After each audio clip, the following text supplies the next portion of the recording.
مشاهدينا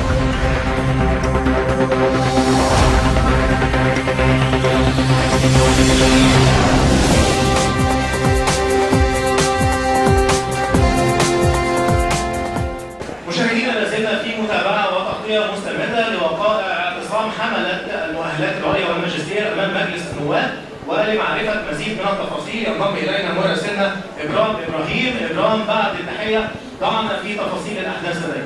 مساء الخير زميلي أحمد. التفاصيل الآن كما ترى اعتصام العديد من حملة المؤهلات العليا وينادون منذ صباح اليوم من 9 مساء اليوم الأحد على أنهم سيظلون في اعتصامهم إلى أن تلبى مطالبهم، واحد اهم مطالبهم هو المطالبه بالتعيين. الكل مبسوط جدا بالمؤتمر، وخاصه ان سنه 2018 خاصه بالاعاقات، فالمؤتمر الكل مبسوط بيه جدا، ومبسوطين ان الرئيس طبعا موجود في المؤتمر، وكلهم مبسوطين جدا جدا وبيتمنوا ان ده يتكرر كتير عشان يحضروا. نحن الان داخل مستشفى الزهراء الجامعي بالعباسيه، حيث نشب حريق داخل في كميه من المخلفات والاخشاب داخل منور بالطابق الارضي للمستشفى، وتلقت غرفة عمليات نجدة القاهرة بلاغا بالحادثة، حيث تمت السيطرة على النيران المشتعلة في المكان، حيث أتت 3 عربيات إطفاء للمكان، وانتشر رجال الأمن، وحمدا لله تم إخماد الحريق. اليوم لقد استيقظنا على خبر مؤسف. للأسف تكرر هذا المشهد كثيرا في الآونة الأخيرة بمصر. حادث قطار بمنطقة الإسكندرية، بمنطقة أبيس تحديدا شرق الإسكندرية.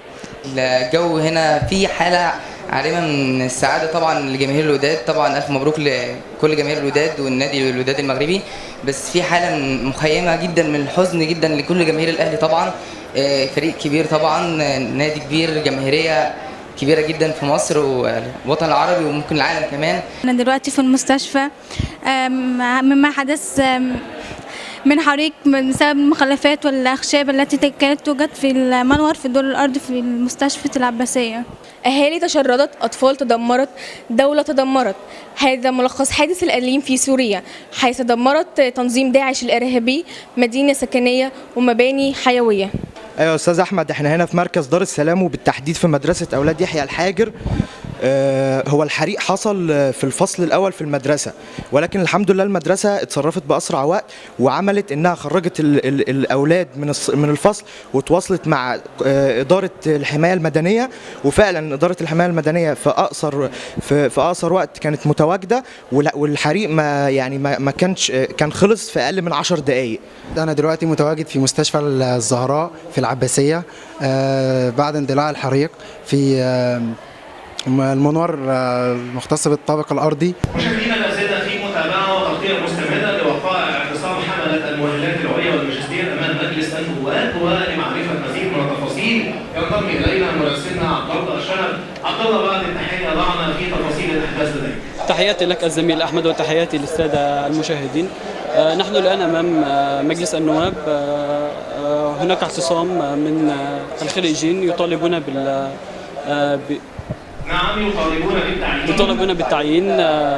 يطالبون بالتعيين، وأدلوا أنهم لن يخرجوا من الاعتصام دون تحقيق التعيين لهم. كما أدلوا أنهم نظموا العديد من المظاهرات والاحتجاجات حتى ينفذ مطالبتهم في التعيين.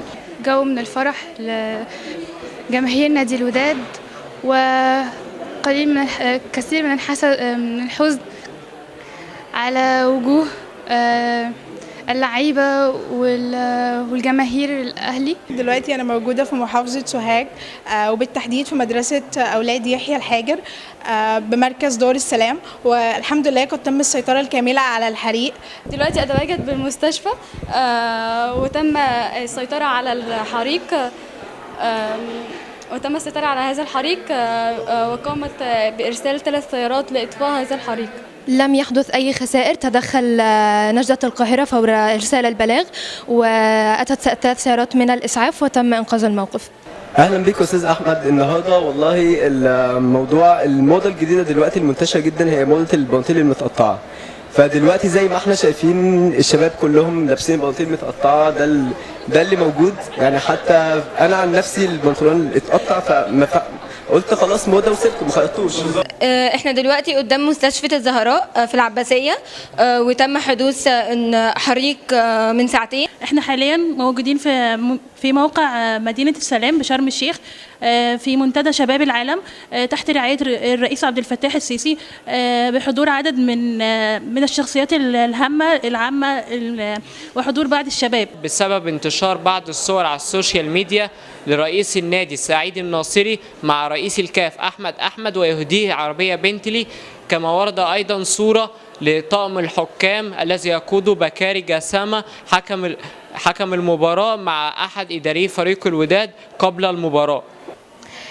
تحدث المفوض الأعلى للأمم المتحدة التابعة للمفوضية السامية عن مشكلة اللاجئين، حيث قال أن الوضع غير مستقر وذلك بسبب نظم اللجوء. يتم تصاعد هذه المظاهرات إلى اعتصامات داخل شوارع مدينة المحلة، وقام العمال بالمطالبة بزيادة في رواتبهم بنسبة تصل إلى 27% إلى حد أقصى. أهالي تشردت، أطفال تيتمت، دولة تدمرت.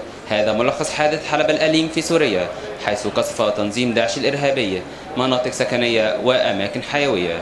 كان معكم أندرو أميل، ساعة الصفر، قناة LTC. أحيانا أندرو شباب